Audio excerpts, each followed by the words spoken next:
Ma femme a déclaré, à partir de ce jour, je suis dans une relation libre.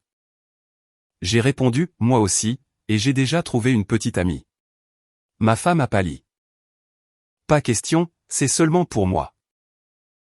Avant de commencer, s'il vous plaît, n'oubliez pas d'aimer et de vous abonner. C'est arrivé un mardi soir, juste après le dîner dans le salon. Notre petit coin de normalité s'est transformé en zone de guerre. Lorraine se tenait devant la télévision, les bras croisés, arborant ce regard qu'elle réservait habituellement aux disputes.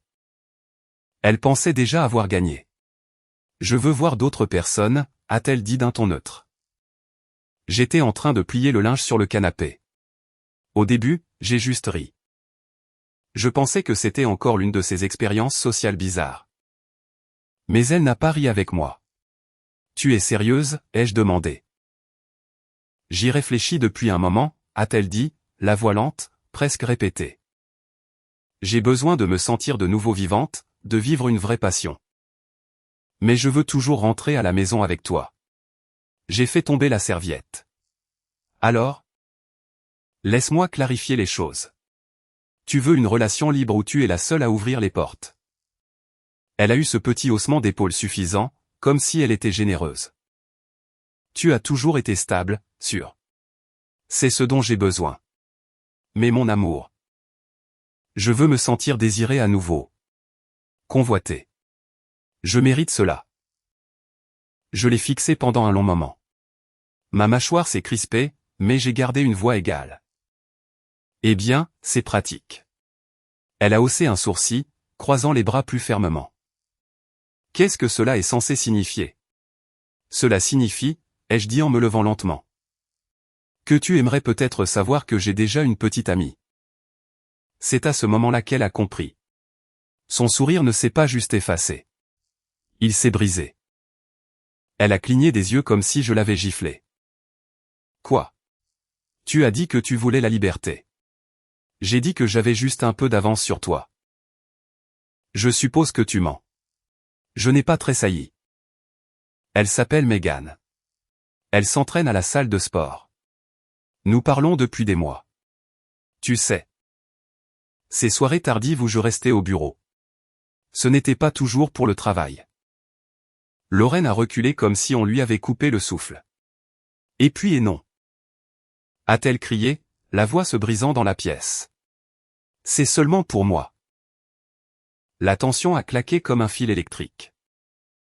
Tu penses pouvoir me servir l'infidélité avec un sourire et ne pas t'attendre à ce que les mêmes règles s'appliquent? Tu voulais un laissez-passer, Lorraine, pas une laisse. J'ai tout abandonné pour toi, a-t-elle crié en pointant le doigt frénétiquement. Tu crois que j'ai envie d'être avec une traînée de salle de sport? J'essaie de grandir en tant que femme. Et j'ai fini de rétrécir en tant qu'homme, ai-je rétorqué. La pièce tremblait à chaque mot. Les voix rebondissant sur les carreaux de la cuisine comme des coups de feu. Ses yeux étaient vitreux maintenant, remplis d'incrédulité, de fureur, de panique. Je ne peux pas croire que tu me trahirais de cette façon. Non, ai-je dit, la mâchoire serrée. Tu nous as trahis au moment où tu as dit que tu voulais plus, tout en me gardant en attente. Elle est passée en trombe devant le canapé, renversant une lampe. Cette maison m'appartient. Je n'ai pas bougé. Alors peut-être que tu pourras être celle qui expliquera à ta mère pourquoi sa fille vient de briser son propre mariage par passion. Elle s'est arrêtée à la porte, bouillonnante. Tu vas le regretter, a-t-elle craché. C'est déjà fait, ai-je dit doucement. Au moment où tu as ouvert la bouche ce soir. La porte a claqué derrière elle comme un verdict final. Après cela, le silence s'est installé profondément dans la pièce. J'ai redressé la lampe, rassemblé les vêtements et repris le pliage. Mes mains étaient stables, ma poitrine brûlait encore. Mais pour la première fois depuis des mois, ce n'était pas moi qui étais confus. Je suis Jake, 37 ans, responsable logistique pour une société de transport. Un jardin de banlieue, 2 chiens, une Toyota payée. Et une femme qui pensait pouvoir réécrire les règles et toujours dominer le tableau des scores. Elle voulait l'ouverture. Eh bien, maintenant les portes sont grandes ouvertes, et pas seulement les siennes. Le lendemain soir, juste avant le coucher du soleil, Lorraine a flotté dans le couloir comme si elle était sur un tapis rouge. Robe en soie, cheveux relevés, talons cliquetant doucement sur le parquet. Son parfum dérivait comme de la fumée, doux et suffisant. Elle ne m'a pas regardé tout de suite, se laissant simplement admirer. J'étais assis sur la coudoir du canapé, sirotant du café noir dans une tasse blanche ébréchée. Observant en silence. Il n'y avait aucune émotion dans mes yeux. Aucun sourire, pas même de la curiosité, juste un calcul silencieux. Lorraine s'est finalement tournée vers moi avec un sourire figé. « Eh bien ?» a-t-elle demandé en lissant le côté de sa robe. « Est-ce trop pour un premier rendez-vous ?» J'ai pris une petite gorgée, j'ai posé la tasse et je me suis levé. Cela a l'air cher. Elle a penché la tête. Je pensais que tu serais un peu plus mature à ce sujet. Au moins poli. On a chassé la politesse hors de moi, ai-je dit. Elle l'a balayé d'un rire. Détends-toi. Jake. Tu as fait passer ton message hier soir. C'est juste moi qui récupère un peu de plaisir. Bien, ai-je dit en passant devant elle vers la porte. Profitant. C'est mon intention, a-t-elle lancé derrière moi. Ne m'attends pas. Je n'ai pas répondu. Elle est partie avec un dernier tourbillon de confiance. Les hanches se balançant comme si elle pensait entrer dans un film. La porte s'est fermée doucement derrière elle. J'ai attendu 5 secondes complètes. Puis j'ai verrouillé le pen dormant de l'intérieur et je me suis mis au travail. D'abord, j'ai changé la serrure de la porte d'entrée. J'avais acheté le nouvel ensemble plus tôt ce matin-là. Installation simple, travail de précision. Le genre de tâche silencieuse qui indique à un homme qu'il contrôle toujours sa maison. Peu importe le bruit que fait quelqu'un d'autre. Clic, vis, tourne. Ensuite, ce fut le Porsche. J'ai dévissé l'ampoule de la lumière d'entrée et je l'ai jetée dans la poubelle sous l'évier. L'obscurité est tombée sur le perron. À l'intérieur, j'ai éteint les lumières du couloir et je me suis tenu près de la fenêtre. Observant la rue derrière le rideau. Pas parce que j'étais nerveux, mais parce que j'étais prêt. Voyez-vous, quand quelqu'un annonce qu'il brise les règles, il s'attend au chaos, au drame. Aux supplications, à la culpabilité. Mais ce à quoi il ne s'attend jamais, c'est au silence, à une tranquillité calculée. C'est ce qui le déstabilise le plus. De retour dans le salon, je me suis assis sur le canapé et j'ai laissé le calme s'installer. Notre maison, ma maison maintenant, ressemblait à un coffre-fort scellé. Chaque centimètre, familier et calme. Et pourtant, bourdonnant sous ce calme. Il y avait une attention que je n'avais jamais connue auparavant. Pas de la peur, pas du chagrin. De la stratégie. J'ai pris mon ordinateur portable et j'ai ouvert l'application bancaire commune. J'ai regardé les chiffres clignoter sur l'écran comme un battement de cœur patient. Tout était intact pour le moment. J'ai ouvert un deuxième onglet et j'ai tapé doucement « Nouveau compte, nouveau mot de passe ». Nouvelle règle. Parce que si elle voulait voir ce que l'on ressent avec la liberté, j'allais lui donner une place au premier rang. Pas en me disputant, mais en retirant le paillasson de bienvenue. À 9h30, j'avais balayé la marche d'entrée, passé l'aspirateur dans le couloir. Allumé une seule bougie dans la cuisine. Pas parce que j'avais besoin de ce rituel. Mais parce que cette maison n'était plus un champ de bataille. C'était un échiquier. Et je venais de jouer mon coup. Il était exactement 12h08 du matin quand j'ai entendu le premier coup. Pas un frappement, un coup sourd. Des phalanges, peut-être une chaussure, quelque chose de solide et de frénétique. Puis est venue la voix. Jake, ouvre la porte. C'est quoi ce? Pourquoi la lumière est-elle éteinte? Je suis resté assis, les jambes croisées. La lueur de mon ordinateur portable étant la seule lumière dans la pièce. J'ai bu une gorgée d'eau et j'ai écouté.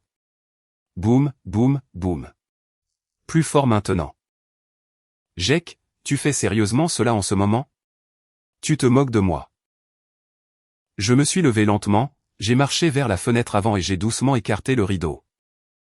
Elle était là, Lorraine, trempée de clair de lune et d'égo. Les bras croisés fermement contre le froid de la nuit, le maquillage légèrement étalé. Que ce soit par les larmes ou par le temps.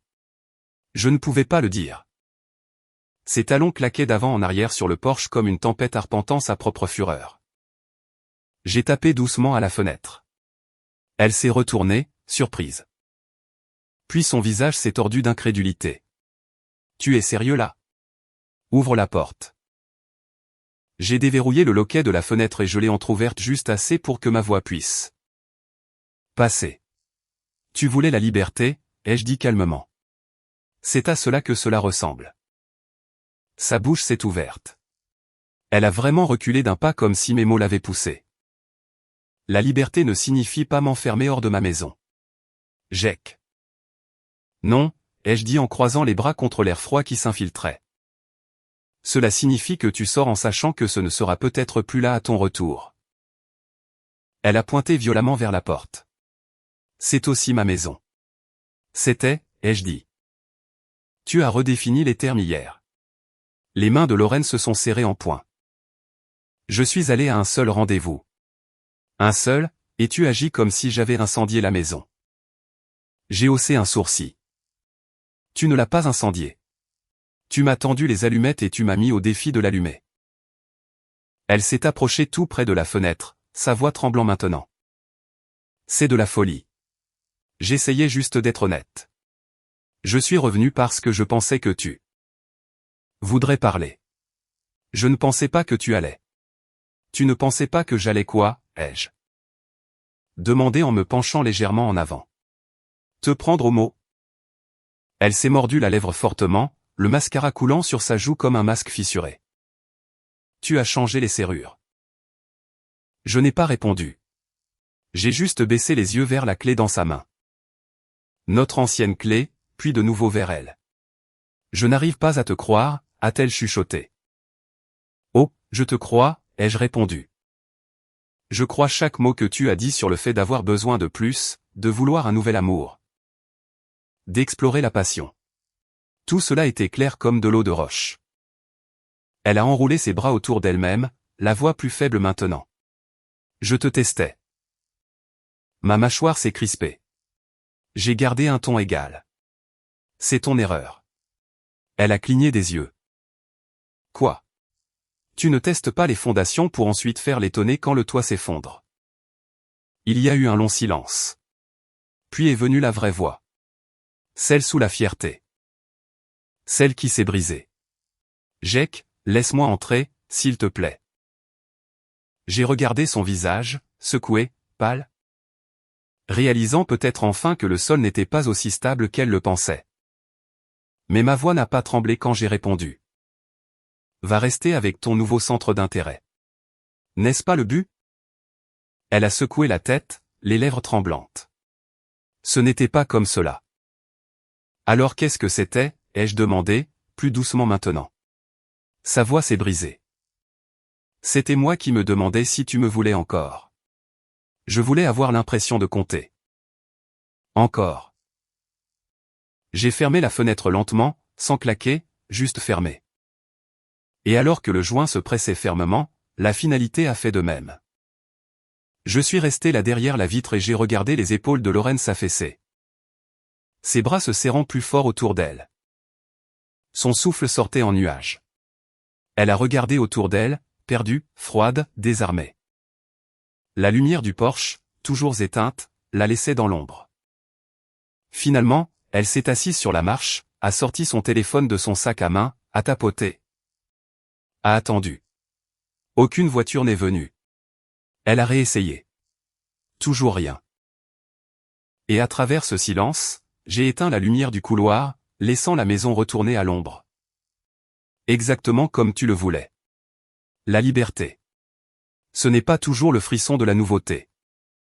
Parfois, c'est juste le son de ta propre voix qui rebondit vers toi quand personne n'ouvre la porte. Le lendemain matin, le monde semblait propre et imperturbable. Un ciel bleu, des lumières chaudes s'inclinant à travers les stores. Comme si la nuit ne s'était pas produite. Comme si personne n'avait crié sur un porche ou pleuré dans le noir. Je me suis habillé en silence. Un blazer sombre, une chemise claire, des chaussures cirées. Le genre d'élégance qui dit que je ne suis pas ébranlé. Sur le chemin du travail, j'ai fait un arrêt. Le hall de la banque était calme. Des sols en marbre blanc, de fausses plantes, du jazz doux bourdonnant du plafond. Je me suis assis en face d'un jeune banquier nommé Miles. Poli, efficace, peut-être 26 ans. Il n'a pas posé de questions quand je lui ai tendu ma pièce d'identité et que j'ai souri comme si je passais une commande ordinaire. J'ai juste besoin de geler le compte commun, ai-je dit. Tout est transféré sur mon compte privé. Elle ne réside plus à cette adresse. Miles a tapé sur quelques touches. Avez-vous accès aux services bancaires en ligne? Vous auriez pu faire cela depuis chez vous. J'ai souri faiblement. Oh, je sais, mais c'était mieux de le faire ici. Clic et c'est fait. Juste comme cela, le robinet a été fermé. Je suis sorti de la banque, les mains dans les poches et le soleil sur le visage. Pas de drame, pas de menace, juste le contrôle. Retourner à sa place légitime. À 10.00, j'étais au bureau. Le même café, la même routine, le même GEC. Cela a duré jusqu'à 11.47 du matin. Où est-il? La voix de Lorraine s'est écrasée dans le couloir comme un verre tombé. Les téléphones se sont tus, les claviers se sont immobilisés. Toutes les paires d'yeux se sont tournées vers l'avant. Elle est entrée à grands pas, portant des lunettes de soleil surdimensionnées et du feu dans sa démarche. Tenant son téléphone en avant comme si c'était une arme. GEC. J'étais déjà debout près de la salle de pause, ma tasse à la main, aussi calme que jamais. Je suis sorti juste au moment où elle passait le bureau de la réception. Elle m'a vu et s'est arrêtée, a arraché ses lunettes de soleil. C'est quoi ce bordel? A-t-elle crié en agitant son téléphone. Je ne peux pas accéder à notre argent. Quelques collègues ont jeté un coup d'œil depuis leur bureau. L'un des stagiaires s'est même penché en arrière sur sa chaise pour avoir une meilleure vue. J'ai pris une longue gorgée de café. Tu veux dire mon argent? Sa bouche s'est ouverte. C'est un compte commun. C'était, ai-je dit simplement. Tu as choisi la séparation. J'ai été jusqu'au bout. Tu ne peux pas juste me couper les vivres, GEC. J'ai gardé un ton bas. Lorraine, c'est mon lieu de travail. Elle s'est approchée, sa voix plus forte maintenant. Tu penses que tu vas m'humilier comme cela? Gelai le compte comme si j'étais une étrangère de la rue. J'ai souri légèrement. Tu as raison. Une étrangère a plus de droits légaux à ce stade. Il y a eu une vague de silence choqué derrière les murs de verre. Quelqu'un a toussé maladroitement. Les yeux de Lorraine ont brillé. Sa voix a baissé, mais elle s'est brisée. Je ne pensais pas que tu irais aussi loin. Tu me punis. Non, ai-je dit doucement. Je me protège. Elle a regardé autour d'elle et a réalisé combien de personnes regardaient. Combien de visages essayaient de ne pas avoir l'air d'écouter. Sa poitrine se soulevait et s'abaissait par à-coups rapides. Ouah, a-t-elle chuchoté. Tu veux vraiment que les gens me voient comme une folle? Non, ai-je répondu. Je voulais qu'ils me voient comme quelqu'un qui en a fini. Sa lèvre inférieure a tremblé pendant une fraction de seconde. Elle s'est retournée et est sortie en trombe, ses talons martelant le carrelage. J'ai regardé la porte se fermer derrière elle. Un instant plus tard, mon collègue Jeff est passé en haussant les sourcils. Tout va bien? J'ai souri faiblement. Juste un désaccord budgétaire. De retour à mon bureau, j'ai sorti mon carnet. J'ai feuilleté les pages des calendriers d'expédition et des délais. Et j'ai noté une seule ligne dans la marge. Elle est bruyante, mais je suis inébranlable. Cela a commencé lentement, comme une fuite derrière une cloison sèche. Quelques publications cryptiques, un commentaire par-ci par-là, puis le barrage a cédé. Le jeudi matin, j'ai ouvert mon téléphone et j'ai vu la première mention. Quand ton mari fait semblant d'être calme. Mais qu'il est en réalité un maniaque du contrôle manipulateur. Énergie narcissique. Pas de nom. Juste assez de fumée pour laisser les gens imaginer le feu. Je n'ai pas répondu, j'ai juste fait une capture d'écran. À l'heure du déjeuner, ces réseaux sociaux étaient une véritable représentation. Un carrousel de demi-vérités et de martyrs. Chaque publication plus dramatique que la précédente. Il m'a enfermé hors de ma propre maison. Aucun avertissement, aucune conversation. Il a juste claqué la porte et a agi comme si je n'avais jamais existé. Les gens parlent de la violence psychologique comme si elle avait toujours l'air violente. Parfois. C'est juste le silence utilisé comme une arme. Chaque publication recevait des mentions j'aime, des commentaires de soutien de la part de ses amis. Des gens que je connaissais à peine agissant maintenant comme s'ils avaient vu derrière le rideau de notre mariage. Certains m'ont même envoyé des messages directement. Et mec, je ne sais pas ce qui se passe. Mais j'espère que tu vas bien. Elle semble blessée. Je pensais que vous étiez solides tous les deux. Je n'ai répondu à personne. À la place, j'ai ouvert un nouveau dossier sur mon bureau. Preuve. Chaque publication, chaque commentaire, chaque modification, capture d'écran, horodatage, archivé. Pas par rancune, par préparation. Dès le vendredi, elle devenait plus audacieuse. Elle a publié un selfie, les larmes parfaitement striées, avec la légende. Il est difficile de parler quand on vous dépeint comme le problème. Mais le silence protège les agresseurs, et je ne serai plus silencieuse. Celle-ci a eu un effet différent parce qu'il ne s'agissait plus seulement de moi maintenant. C'était une accusation. Pourtant, je n'ai pas réagi, je ne me suis pas défendu, je n'ai pas commenté. Au lieu de cela, j'ai envoyé les captures d'écran par courriel à mon avocat, Marc. Objet, diffamation. Examen immédiat nécessaire. En moins d'une heure, j'ai eu une réponse. Rassemblez tout. Nous allons agir bientôt. C'est elle qui creuse sa propre tombe. Ne répondez à aucune publication. J'ai imprimé chaque publication et je les ai disposées sur mon bureau comme les pièces d'un puzzle. En face d'elle, notre photo de mariage. C'était comme si deux versions de la réalité se dévisageaient. Mon bureau n'était plus seulement pour le travail maintenant. Il était devenu ma salle de guerre. Calme, organisé, froid. J'ai gardé mon emploi du temps dégagé, j'ai participé aux réunions avec concentration. Mais à chaque seconde libre, je documentais, je triais, je préparais. Lorraine voulait un public. Je montais un dossier. Le dimanche soir, elle a publié une histoire avec une citation d'un influenceur thérapeute. Les partenaires les plus cruels sont souvent les plus calmes. Ils vous brisent doucement pour que personne ne le remarque. Personne ne le remarque. Je l'ai remarqué, et le tribunal le remarquerait aussi. La fête s'est tenue dans une salle louée et chaleureuse près de la périphérie de la ville. Des lumières tamisées, du jazz léger, des plateaux de fromage hors de prix. Et ce silence étrange que les gens gardent quand de vieux amis se réunissent dans des circonstances nouvelles et plus compliquées. C'était l'anniversaire de Luc. Lui et moi avions été colocataires à l'université. Des amis communs sont venus de tous les coins. Des comptables, des enseignants, des agents immobiliers, dans le cas de Lorraine. Des sympathisants. Je ne m'attendais pas à ce qu'elle se présente, mais quand elle l'a fait, elle s'est assurée que tout le monde le sache. Elle portait une robe vert pâle, le genre qui lui donnait l'air innocente sans effort. Elle souriait de façon éclatante, serrait les gens dans ses bras trop longtemps, riait trop fort.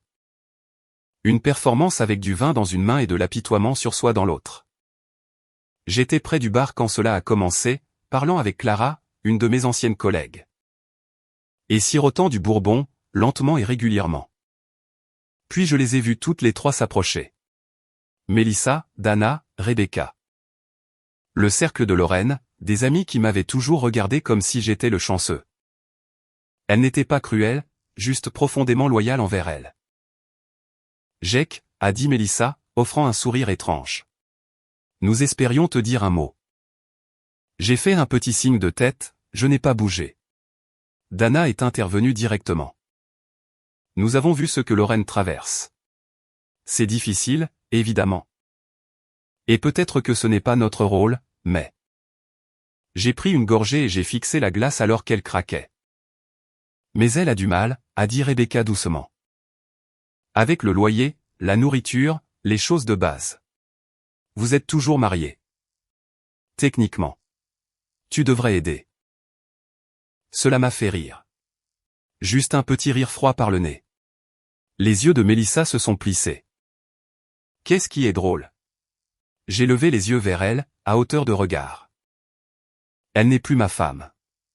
Dana s'est raidie. Vous l'êtes encore, légalement. Elle y a mis fin émotionnellement la nuit où elle m'a dit qu'elle voulait explorer l'amour. Ailleurs, ai-je dit calmement. C'était le divorce. La paperasse ne fait que rattraper le retard. Rebecca a jeté un coup d'œil vers la table où Lorraine riait. Entourée de personnes qui n'avaient pas entendu toute l'histoire. Elle a fait une erreur, a proposé Mélissa, plus calmement maintenant. Tu l'as punie.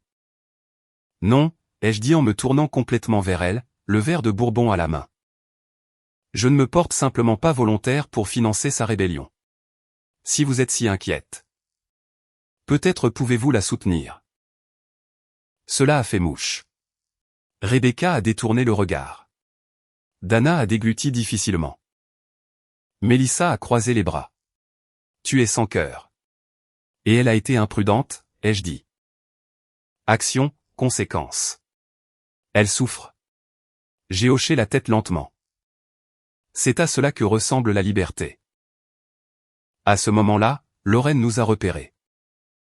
Elle s'est approchée, à moitié curieuse, à moitié sûre de son timing. Tout va bien, a-t-elle demandé gentiment.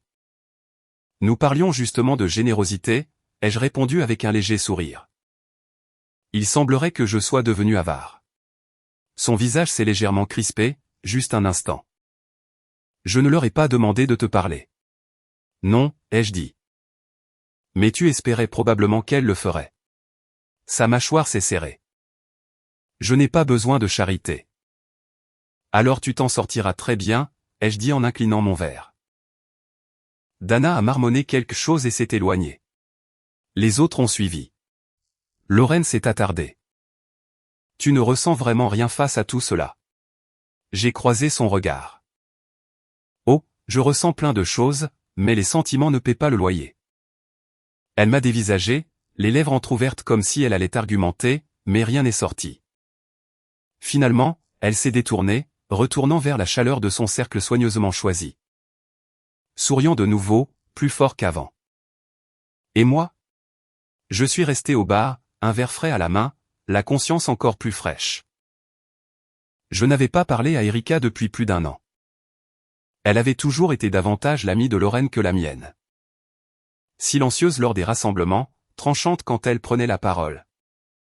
Jamais du genre à s'attarder. Donc, quand elle s'est approchée de moi ce soir-là. Juste après que Lorraine ait disparu dans sa chambre d'écho de sympathisants.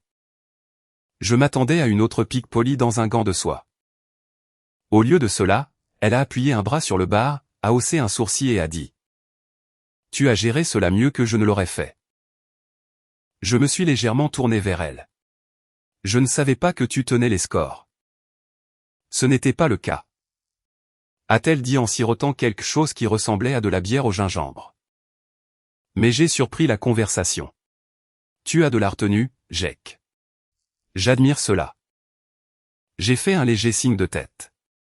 La plupart des gens ici n'en ont pas.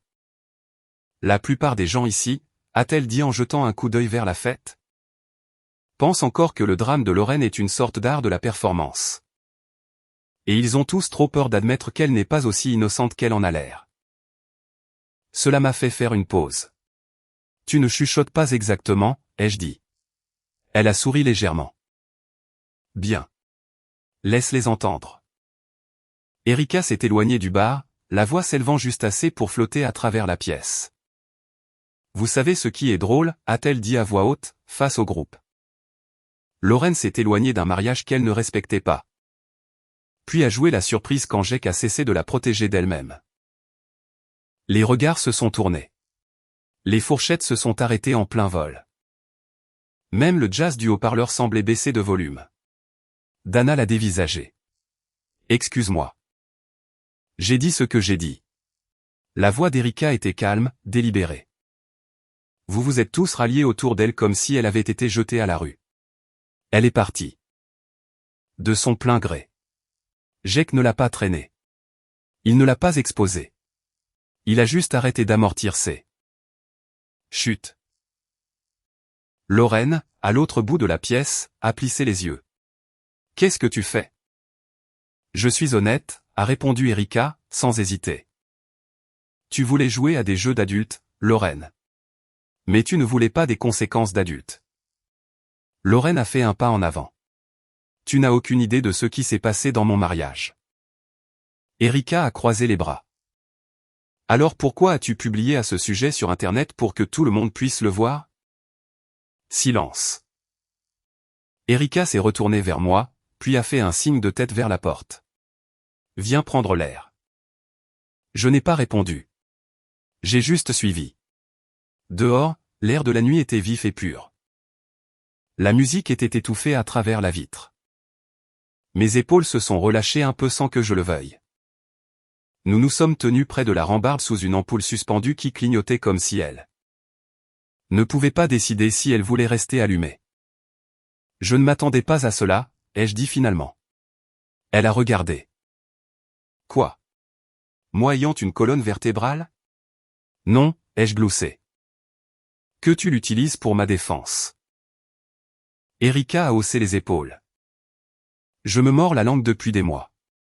Lorraine agit comme si elle possédait la douleur. Comme si cela lui donnait l'autorisation morale de faire n'importe quoi. Mais toi. Elle a fait une pause. Tu es le seul qui a encaissé le coup et qui est resté silencieux. Ce silence a été mal compris. Oh, je sais, ai-je dit. Mais pas par tout le monde. Pendant un moment, aucun de nous n'a parlé. Puis elle a ajouté, tu sais. Je disais souvent à Lorraine qu'elle ne méritait pas à quel point tu étais patient. Et elle riait. Pas parce qu'elle n'était pas d'accord, mais parce qu'elle savait que c'était vrai. Je me suis tourné vers elle. Et que penses-tu maintenant? Elle a croisé mon regard. Maintenant, je pense que peut-être elle avait raison. Elle ne le méritait pas. Cela pesait lourd entre nous. Pas de façon amère, juste réelle. Mais ensuite Erika a eu un petit sourire en coin et a poussé doucement mon bras. Aussi. Je n'ai jamais vu un gars démonter un voyage de culpabilité aussi poliment. C'était plutôt impressionnant. J'ai ri doucement. C'est un talent dont j'espère n'avoir plus jamais besoin. Trop tard, a-t-elle dit en levant les yeux au ciel. Tu es officiellement le rôle principal du drame. Et qu'est-ce que cela fait de toi? Elle a haussé les épaules. Le personnage rebelle que personne n'a vu venir. Nous sommes restés là encore quelques minutes, côte à côte, sans beaucoup parler. Et pour la première fois depuis des semaines, je n'avais pas l'impression d'être dans un combat. J'avais l'impression de pouvoir respirer. Le week-end suivant, Erika m'a envoyé un message à l'improviste. Il y a un café près du lac qui fait un latte à la cannelle ridicule. Je sens que tu pourrais en avoir besoin. J'ai fixé le message plus longtemps que je n'aurais dû. Puis j'ai répondu avec 2 mots. Choisis l'heure. Nous nous sommes rencontrés le dimanche après-midi. L'endroit était calme, caché derrière un fleuriste et une boutique pour chiens. Elle était déjà assise quand je suis arrivé. Sirotant dans une tasse bleue ébréchée et tapotant un sachet de sucre contre la table comme si elle l'avait fait 100 fois. Je ne pensais pas que tu viendrais vraiment, a-t-elle dit avec un demi-sourire. Je ne pensais pas que tu m'aimais bien en fait. Elle a ri. Je n'ai pas dit que c'était le cas. J'ai dit que tu avais besoin d'un latte. Je me suis assis en face d'elle. Nous n'avons pas parlé de Lorraine tout de suite. Au lieu de cela, nous avons divagué. Des livres, nos endroits de plats à emporter préférés. De la vieille musique par laquelle nous jurions autrefois. C'était comme entrer dans une pièce que je n'avais pas visitée depuis des années. Pas romantique. Pas encore, mais réelle. Finalement, la conversation a fait un détour comme elle le fait toujours. Elle a toujours tout ramené à elle, a dit Erika en remuant sa boisson. Même quand tu faisais quelque chose de gentil. Elle le transformait en ce que cela signifiait pour sa réputation. Je me suis adossé à ma chaise. Je pensais que j'imaginais cela. Ce n'était pas le cas, a-t-elle dit. Tu étais juste trop loyal pour le dire. Il y a eu une brève pause. La vérité est, a-t-elle poursuivi, ses yeux croisant les miens, que je n'ai jamais gobé toute l'histoire. Celle qu'elle tisse maintenant. Toi. Le mari froid et sans cœur, cela ne colle pas. J'ai gloussé doucement. Je suis froid cependant, du moins maintenant. Non, a dit Erika en souriant. Tu as juste fini d'être contrôlé. C'est différent. Il y avait quelque chose dans la façon dont elle l'a dit. Simple mais pas désinvolte. Comme si elle comprenait quelque chose que les gens continuaient de manquer. Après cela, nous avons commencé à parler davantage.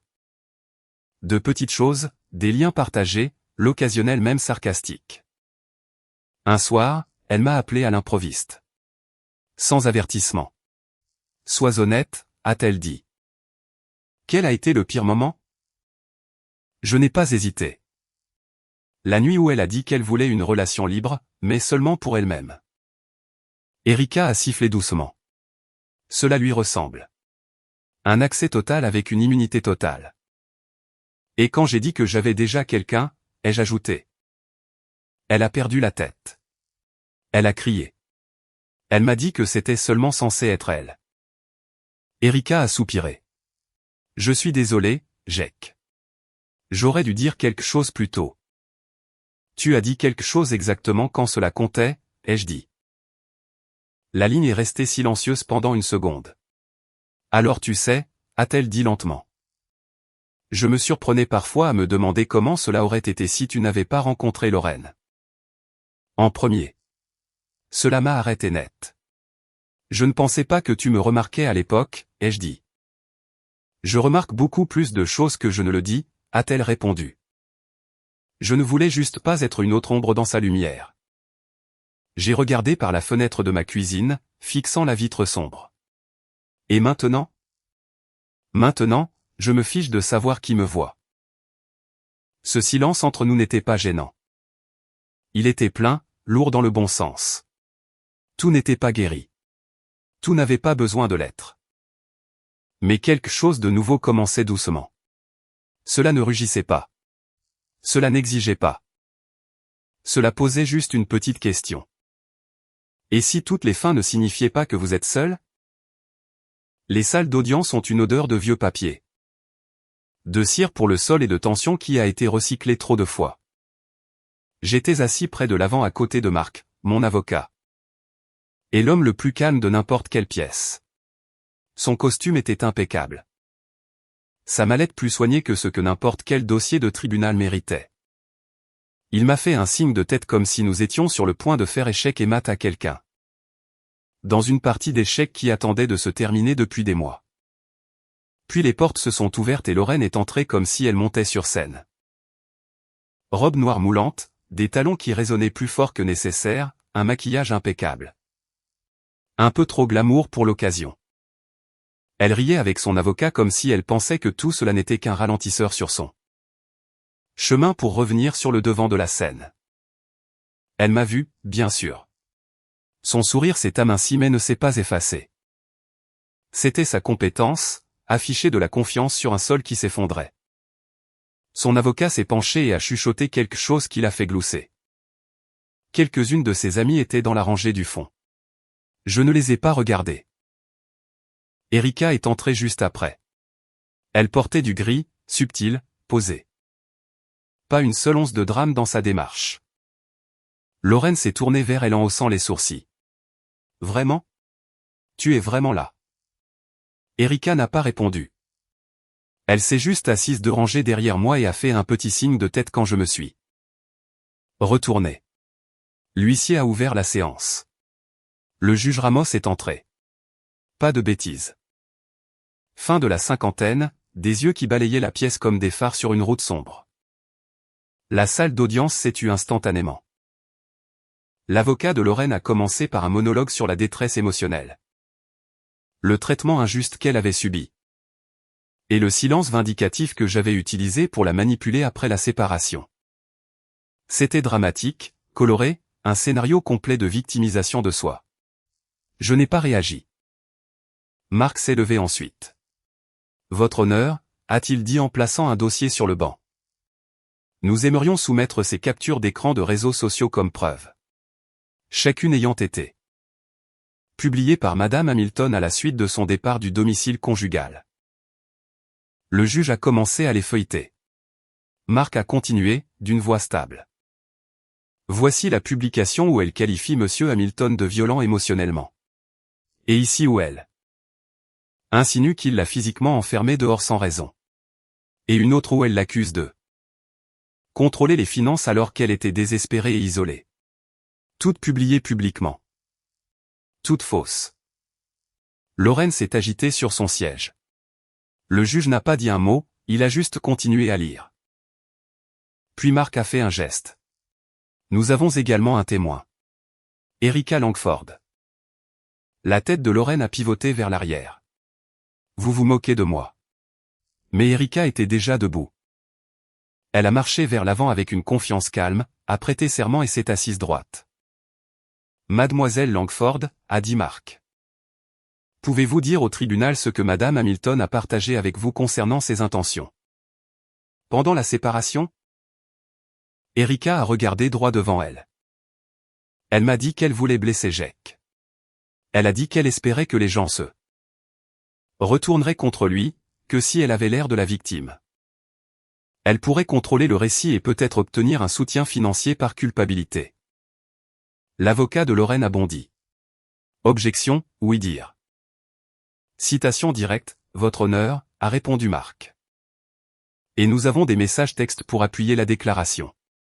Soumis comme pièce 14. Le juge a levé la main. Rejeté. Continuez. Erika n'a pas vacillé. Elle m'a aussi envoyé des photos d'elle en train de pleurer avant de les publier. Elle m'a dit de choisir celle qui avait l'air la plus brisée. Ces mots, pas les miens. Des halètements ont ondulé derrière nous. Lorraine s'est levée. Tu es une traîtresse, Erika. Le juge a frappé le marteau une fois. Asseyez-vous, Madame Hamilton. Maintenant. Lorraine s'est assise, mais le vernis s'est fissuré. Ses lèvres étaient pincées. Ses ongles tapotaient rapidement contre la table. Son avocat a chuchoté furieusement, mais la panique dans ses yeux s'était déjà propagée. Le juge a pris une inspiration, puis l'a regardé directement. Madame Hamilton, sur la base des preuves soumises et des témoignages fournis. Je trouve votre déclaration calomnieuse dans l'intention et nuisible dans les faits.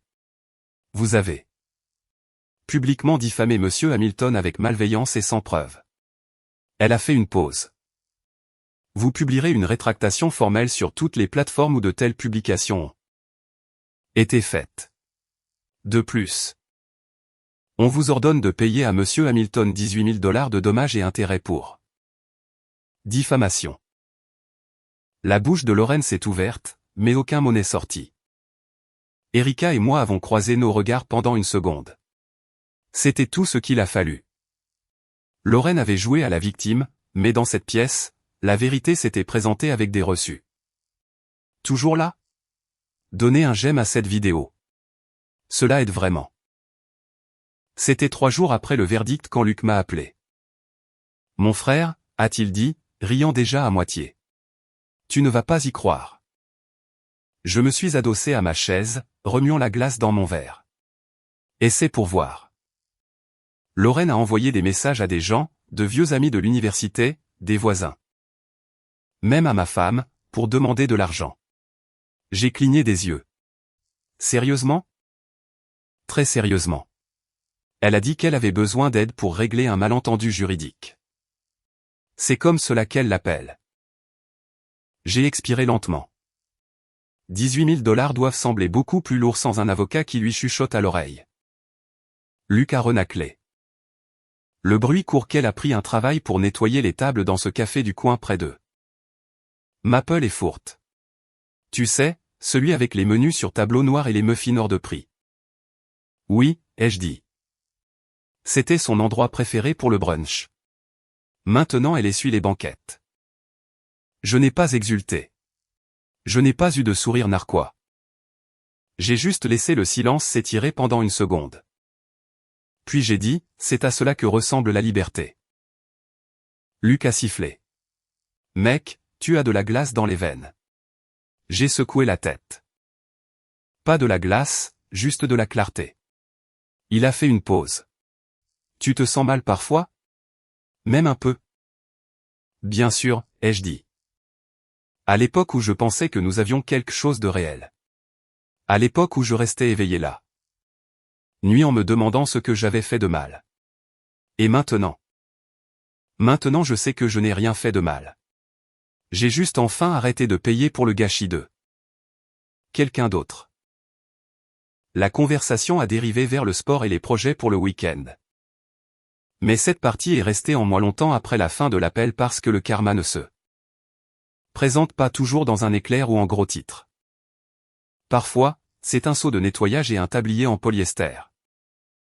Plus tard dans la soirée, je suis tombé sur Jason et Claire, des amis communs. Dans une librairie du centre-ville. Nous avons brièvement pris des nouvelles. Des sourires polis et le bavardage habituel au niveau de la surface. Puis Claire a baissé la voix.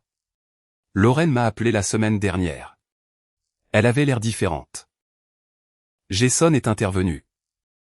Désespéré. Elle a laissé entendre que tu la faisais souffrir exprès, a dit Claire prudemment. Elle voulait que nous te parlions. Je suis resté silencieux pendant un moment. Feuilletant un livre relié juste pour garder mes mains occupées. Puis j'ai levé les yeux. Vous savez ce que j'ai fait? J'ai écouté. Je lui ai donné de l'espace. Je suis resté silencieux. Pendant qu'elle traînait mon nom dans la boue. Je lui ai donné la liberté qu'elle demandait. Jason a hoché la tête lentement. Et qu'a-t-elle fait avec cela? Elle y a mis le feu, ai-je dit. Maintenant elle veut que quelqu'un d'autre recouvre les cendres. Claire n'a pas répondu tout de suite.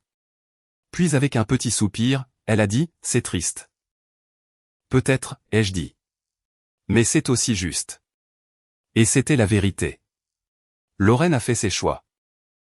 Et la liberté sans responsabilité n'est que de l'auto-sabotage dans une plus jolie robe. C'était un jeudi après-midi quand Erika et moi nous sommes arrêtés au café. Pas pour le drame, pas pour le spectacle, juste pour un café, une célébration, une conclusion. L'endroit était calme. Une accalmie de milieu de service. La lumière du soleil filtrait à travers de hautes fenêtres. Accrochant de petites taches de poussière dans l'air. Une douce chanson indépendante jouait au-dessus de nos têtes. Quelque chose avec du piano et de l'espace entre les notes. Nous sommes entrés main dans la main, sans nous presser, sans faire semblant, juste nous. J'ai tenu la porte pendant qu'Erika entrait. Son rire flottait encore dans l'air suite à une blague que je me souvenais à peine d'avoir racontée. Elle portait une veste bleue claire et ce sourire calme qu'elle n'offrait que lorsqu'elle n'essayait d'impressionner personne. Nous étions à mi-chemin du comptoir quand je l'ai vue. Lorraine, penchée au-dessus d'un seau de nettoyage près de la banquette du fond. Essuyant une tache sur le sol comme si elle l'avait insultée. Ses cheveux étaient attachés en arrière. Pas de maquillage, pas de foule, juste elle. Elle a levé les yeux au son de la cloche au-dessus de la porte. Nos yeux se sont croisés pendant une seconde. Elle n'a pas tressailli, n'a pas fait la moue, n'a pas dit un mot, elle est juste restée immobile. La serpillière à la main, ses yeux nous suivant, Erika et moi. Comme si elle regardait une version différente de la vie qu'elle pensait toujours contrôler. Je n'ai pas exulté, je n'ai pas dévisagé. J'ai simplement fait un signe de tête une fois, calme, respectueux, et ce fut tout. Erika a remarqué, mais n'a rien dit. Nous avons commandé 2 cafés. Nous nous sommes assis près de la fenêtre et nous avons parlé de tout sauf d'elle. De livres, de voyages, de savoir si la cannelle a sa place dans une infusion à froid. Ces choses qui remplissent vos poumons quand vous avez enfin expiré tout le poids que quelqu'un d'autre a laissé derrière lui. Lorraine est passée une fois pour essuyer une table près de la nôtre. Ses yeux sont restés baissés. Pendant un instant, je me suis demandé si elle voulait dire quelque chose. Un pardon, un soupir, une supplication, mais elle ne l'a pas fait. Et ce silence disait plus que n'importe quoi d'autre ne le pourrait jamais parce que cette fois, Elle ne contrôlait pas la pièce. Elle ne faisait qu'y exister. Alors que nous nous levions pour partir, Erika a repris ma main. Son pouce a effleuré le dos de la mienne. C'était étrange, a-t-elle chuchoté une fois que nous sommes sortis. Quelle partie, ai-je demandé. Regarder quelqu'un réaliser qu'il a construit sa propre solitude. J'ai hoché la tête. La liberté n'est pas une arme. L'amour n'est pas un jeu. Et s'éloigner de la loyauté ne semble fort. Que jusqu'à ce que vous passiez la serpillière sur les sols et que vous le regardiez glisser près d'eux. Votre table. Nous avons quitté le café avec des tasses chaudes. Des cœurs plus clairs et aucun besoin de regarder en arrière. Pas par fierté, mais par paix. Et ce fut la fin de l'histoire. Vous avez vu ce qu'Erika a fait. Elle s'est levée dans une pièce pleine de monde.